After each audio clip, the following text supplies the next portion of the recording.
October 1965, a gang of thugs entered this school in Jakarta and beat to death the headmaster. He was suspected of being a communist.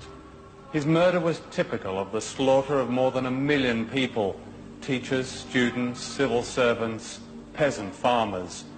Described by the CIA as one of the worst mass murders of the 20th century, the origins of this terrible episode have been covered in mystery.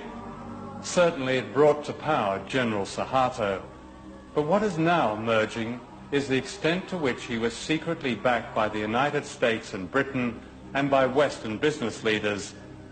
Within a year of the bloodbath, Indonesia's economy was effectively redesigned in America, giving the West access to vast mineral wealth, markets and cheap labor, what President Nixon called the greatest prize in Asia. To Western business, the great value of General Suharto was that he succeeded in getting rid of the founder of modern Indonesia, Ahmed Sukarno, a nationalist who believed in economic independence for his people. He kept the great Western corporations out of Indonesia and threw out their agents, the World Bank and the International Monetary Fund. It was only when one of his generals, Suharto, seized power that the door was open to Asia's greatest prize.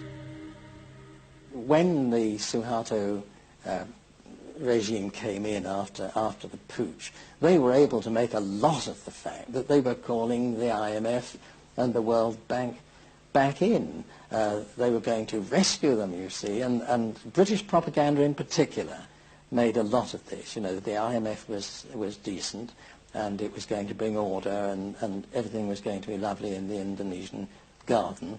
And as I say, a British diplomat still alive has said to me that was very much a part of the deal. Britain and the United States secretly conspired to back General Suharto. The American ambassador assured him that the US government is generally